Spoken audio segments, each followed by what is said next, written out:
ಲಾಭಕ್ಕಿಂತ ನಷ್ಟವೇ ಹೆಚ್ಚಾಗಿರುವ ಹಿನ್ನೆಲೆ ಮೆಕ್ಕೆಜೋಳ ಬೆಳೆದ ರೈತ ಈಗ ನಷ್ಟ ಅನುಭವಿಸುವಂತಾಗಿದೆ. ಈ ಮಧ್ಯೆ ಸರ್ಕಾರ ಮೆಕ್ಕೆಜೋಳ ಬೆಳೆಗಾರರಿಗೆ ಸಹಾಯಧನ ನೀಡೋಕೆ ಘೋಷಣೆ ಮಾಡಿದೆ. ಆದರೆ ಅದನ್ನ ಪಡೆಯೋಕೂ ಕೂಡ ರೈತರು ಪರದಾಡುವಂತಾಗಿದೆ.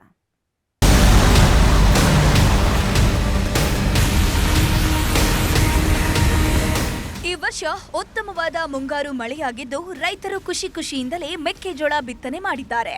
ಇನ್ನು ಅಧಿಕ ಮಳೆಯಿಂದ ಇಳುವರಿ ಕಡಿಮೆಯಾಗಿದ್ದು ಪ್ರದೇಶ ಹೆಚ್ಚಾಗಿರೋದ್ರಿಂದ ನಿಗದಿಗಿಂತ ಹೆಚ್ಚು ಮೆಕ್ಕೆಜೋಳ ಮಾರುಕಟ್ಟೆಗೆ ಬಂದಿದೆ. ಆದರೆ ಮಾರುಕಟ್ಟೆಯಲ್ಲಿ ದರ ಇಳಿಕೆಯಿಂದಾಗಿ ಲಾಭಕ್ಕಿಂತ ನಷ್ಟವಾಗಿದೆ ಅಂತ ರೈತರು ಕಂಗಾಲಾಗಿದ್ದಾರೆ.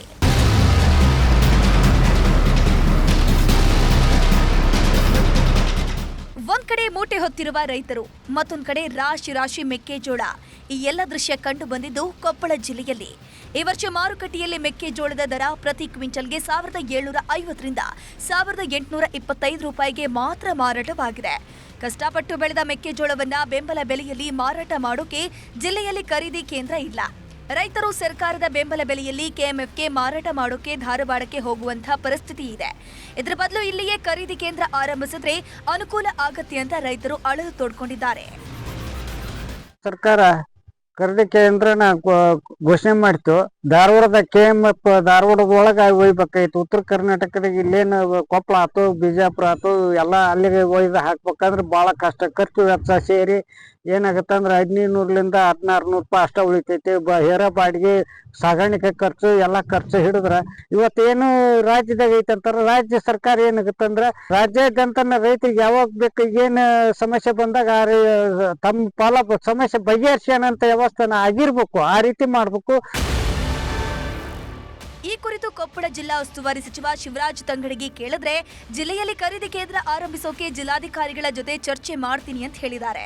ಈ ಮಧ್ಯೆ ಜಿಲ್ಲೆಯಲ್ಲಿ ಕುಕ್ಕೋಟೋದ್ಯಮಿಗಳಿಂದ ಮೆಕ್ಕೆಜೋಳ ಖರೀದಿಗೆ ಸೂಚನೆ ನೀಡಲಾಗಿದೆ. ಅಲ್ಲದೆ ಕೆಎಂಎಫ್ನಿಂದ ಖರೀದಿಸುವ ಮೆಕ್ಕೆಜೋಳವನ್ನ ಧಾರವಾಡಕ್ಕೆ ಹೋಗಿ ಮಾರಾಟ ಮಾಡಬೇಕು ಅಂತ ಜಿಲ್ಲಾಧಿಕಾರಿ ಹೇಳಿದ್ದಾರೆ. ಸರಿಗ ಇಲ್ಲಿ ಆರಂಭ ಆಗಿಲ್ಲ ಅಂತ ಕೇಳ್ರಿ. ಆರಂಭ ಆಗಿದೆ ಅಂತ ನಾನು ಡಿ ಸಿ ಅವ್ರ ಹತ್ರ ಮಾತಾಡ್ತೀನಿ. ಎಲ್ಲೆಲ್ಲಿ ನಮ್ಮಲ್ಲಿ ನಾವು ಪ್ಲ್ಯಾನ್ ಮಾಡಿದ್ದೀವಿ. ಎಲ್ಲೆಲ್ಲಿ ಮೆಕ್ಕೆಜೋಳದ್ದು ಜಾಸ್ತಿ ಬೆಳೆದಂಥದ್ದು ಎಲ್ಲಿದೆ ಅದಕ್ಕೆ ರೇಟ್ ಕೊಟ್ಟು ತೊಗೋಬೇಕು ಅಂತ ಇದನ್ನು ಒಂದು ಕೆ ಎಮ್ ಎಫ್ದು ಯಾಕೆ ಧಾರವಾಡ ಅಂತ ಫಸ್ಟ್ ಸೂಚನೆ ಬಂತಂದರೆ KMFನ ಫ್ಯಾಕ್ಟ್ರಿ ಧಾರವಾಡದಾಗ ಐತಿ. ಇಲ್ಲೆಲ್ಲ ಈಗ ಅಲ್ಲಿಗೆ ಒಯ್ಯೋದನ್ನು ನಾವು ಚರ್ಚೆ ಮಾಡಿದ್ದೀವಿ. ಮೊನ್ನೆ ಕ್ಯಾಬಿನೆಟ್ನೊಳಗೆ ಚರ್ಚೆ ಮಾಡೀವಿ. ಇಲ್ಲಿನೂ ಪ್ರಾರಂಭ ಮಾಡೋಕ್ಕೆ ವ್ಯವಸ್ಥೆ ಮಾಡ್ತೀವಿ. ಮೆಕ್ಕೆಜೋಳದ್ದು ಈಗಾಗಲೇ 2-3 ಟೈಪ್ ಖರೀದಿಗೆ ಅವಕಾಶ ಕೊಟ್ಟಿದ್ದಾರೆ. ಒಂದು KMF ಮೂಲಕ ಖರೀದಿಗೆ ಅವಕಾಶ ಕೊಟ್ಟಿದ್ದಾರೆ. ನೋಂದಣಿ ಕೂಡ ನಮ್ಮ ಜಿಲ್ಲೆಯಿಂದ ಈಗಾಗಲೇ ರೈತರು ಮಾಡ್ಕೊಂಡಿದ್ದಾರೆ. ಅವರು ಸ್ವಲ್ಪ ಸ್ಯಾಂಪಲನ್ನು ಅಲ್ಲಿ ತೆಗೆದುಕೊಂಡು ಹೋಗಬೇಕು. ಅದು ಕ್ವಾಲಿಫೈ ಆಯ್ತಂದ್ರೆ ಅವರು KMF ಧಾರವಾಡದಲ್ಲಿ ಫೀಡ್ ಪ್ಯಾಂಟಿಗೆ ಅವರು ತೊಗೊಳ್ತಾರೆ. ಈಗಾಗಲೇ ನೋಂದಣಿ ನಮ್ಮ ಜಿಲ್ಲೆಯಿಂದ ಕೆಲವೊಬ್ಬರು ರೈತರು ಮಾಡ್ಕೊಂಡಿದ್ದಾರೆ. ಇದಲ್ಲದೆ ಪಿರಿಟ್ ಏನು ಮಾಡ್ತಾರಲ್ಲ ಅಲ್ಲಿ ಅವಕ್ಕೂ ಕೂಡ ಡಿಸ್ಟಿಲರೀಸ್ ಅವರು ಕೂಡ ತೊಗೊಳೋದಕ್ಕೆ ಹೇಳಿದ್ದಾರೆ. ಮತ್ತು ಮೂರನೇದಾಗಿ ಪೋಲ್ಟ್ರಿ ಫೀಡ್ ಮಾಡ್ತಕ್ಕಂಥವ್ರು ಏನು ಪೋಲ್ಟ್ರಿ ಫಾರ್ಮ್ಸ್ ಅವರು ಫೀಡ್ ಎಲ್ಲ ತೊಗೊಳ್ತಾರೆ, ಅವರು ಕೂಡ ಕೆಲವೊಂದು ತೊಗೊಳೋದಕ್ಕೆ ಅವಕಾಶ ಮಾಡಿಕೊಟ್ಟಿದ್ದಾರೆ. ಈ ಎಲ್ಲದರಲ್ಲೂ ನಾವು ಈಗಾಗಲೇ ಜಾಗೃತಿ ಮೂಡಿಸಿದ್ದೀವಿ. ಕೆಲವೊಬ್ಬರು ನೋಂದಾಯಿಸಿಕೊಂಡಿದ್ದಾರೆ. ಅವರು ಅಲ್ಲಲ್ಲಿ ಕೊಡೋ ವ್ಯವಸ್ಥೆ ಆಗ್ತದೆ. ಈ ಮಧ್ಯೆ ಸರ್ಕಾರ ಕಳೆದ ವಾರ ಮೆಕ್ಕೆಜೋಳ ಬೆಳೆಗಾರರಿಗೆ ಸಹಾಯಧನ ನೀಡುವುದಾಗಿ ಘೋಷಣೆ ಮಾಡಿದೆ. ಮಾರುಕಟ್ಟೆಯಲ್ಲಿ ಪ್ರತಿ ಕ್ವಿಂಟಾಲ್ಗೆ 2150 ರೂಪಾಯಿಗಿಂತ ಕಡಿಮೆಯಾದರೆ ಗರಿಷ್ಠ 250 ರೂಪಾಯಿ ಸಹಾಯಧನ ನೀಡುವುದಾಗಿ ಹೇಳಿತ್ತು. ಆದರೆ ಈಗಾಗಲೇ 80% ರೈತರು ಮೆಕ್ಕೆಜೋಳ ಮಾರಾಟ ಮಾಡಿದ್ದಾರೆ. ಹೀಗಾಗಿ ಈ ಲಾಭ ರೈತರಿಗೆ ಸಿಗೋದಿಲ್ಲ.